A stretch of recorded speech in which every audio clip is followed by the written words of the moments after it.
Welcome you all to the module 6 of Geotechnical Engineering 1. So this is the part 3 video. So in this particular video we shall discuss about the compaction of soil.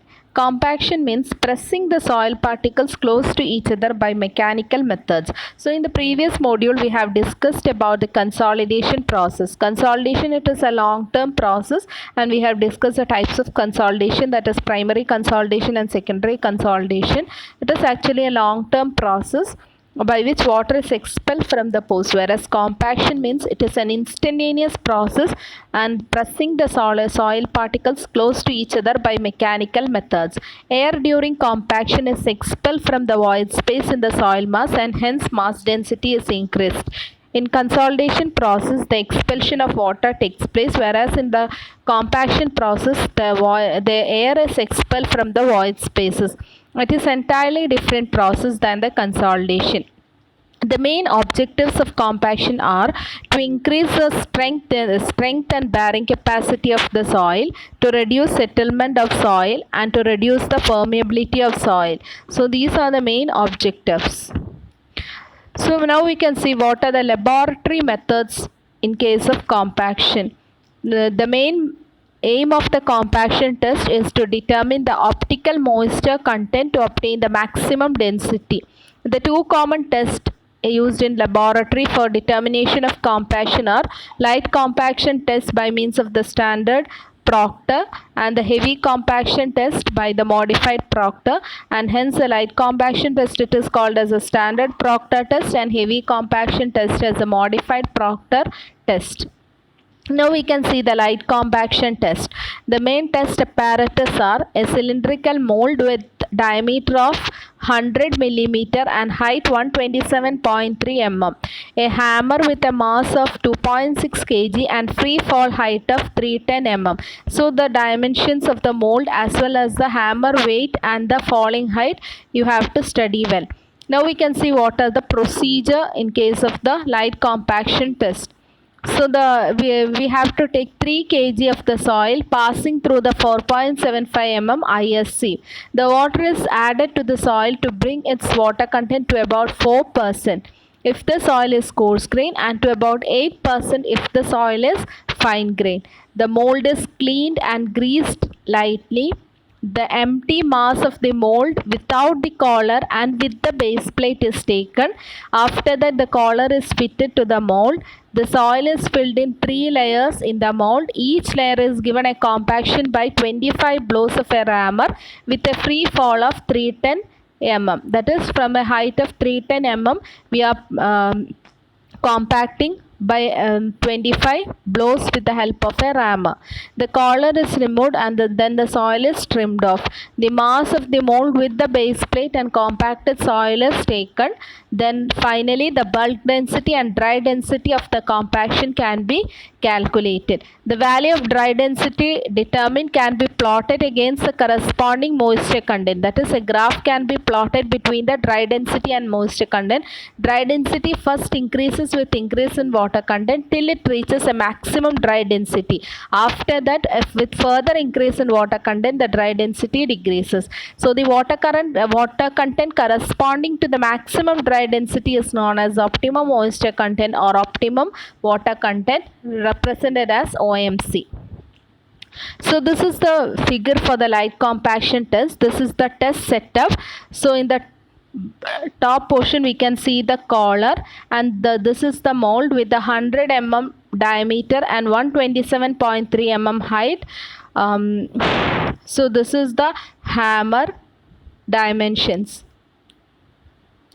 So this is the compaction curve. The compaction curve, it is drawn between dry density in the y-axis and water content on x-axis, and we told that dry density first increases, and once it reaches the maximum point, again when due to increase in water content, the dry density value decreases. So this is the curve representing the dry density. So the maximum dry density, it is this particular point, and the water content corresponding to the maximum dry density, it is called as the optimum moisture content or optimum water content.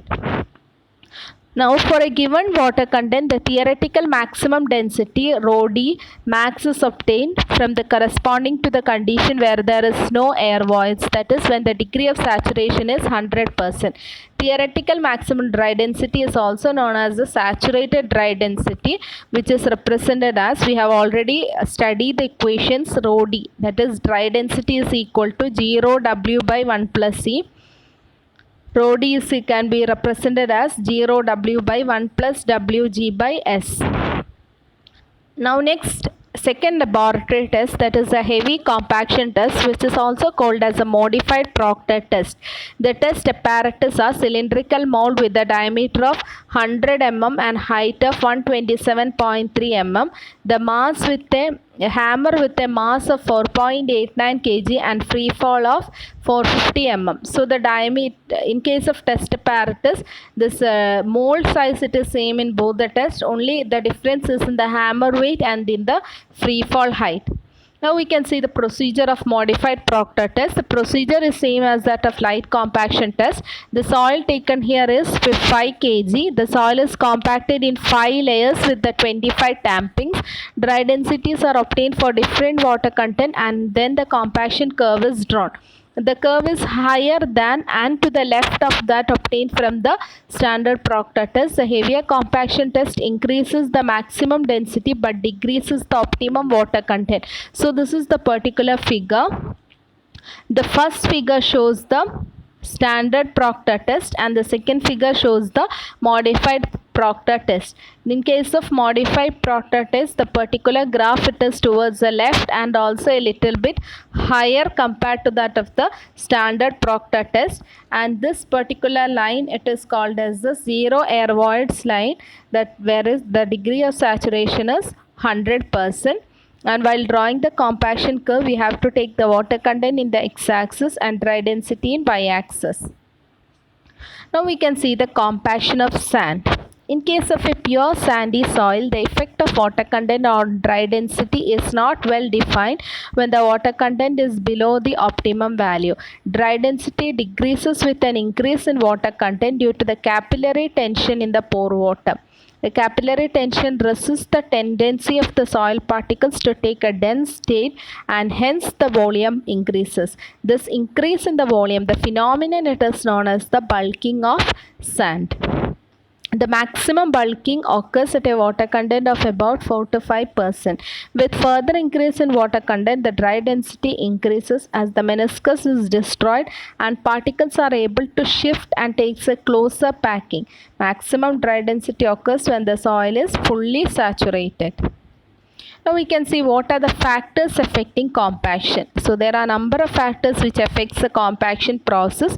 First of all, the first factor, it is the type of soil. Coarse grain soil attain high dry density at low OMC, low optimum moisture content, than that of the fine grain soil. Now the second factor, water content. Initially the dry density increases with water content. So we have previously in the compaction curve, it is being represented. Beyond a certain limit, the dry density decreases. Initially at lower water content, the soil is in the stiff state. As the water content increases, we know that the soil gets lubricated and hence on compaction, the soil particles slide over the other and achieve the most denser state, increasing the density of soil. Now the third factor, the compaction effort, as the amount of compaction, or it can be represented as number of blows. When the number of blows increases, the dry density also increases. It is directly proportional. Now the next factor, method of compaction. The soils in the fields are compacted using different methods. The density achieved also depends on the methods adopted. Now the last factor, admixtures. The compaction of soil can be improved by adding some admixtures. The commonly used admixtures to improve the compaction of soil are lime, cement and bitumen. Now the last topic coming in the module 6, it is the compaction control. It is necessary to check the density and water content in the field to achieve effective compaction. Compaction control is done by measuring the dry density and water content of the compacted soil in the field.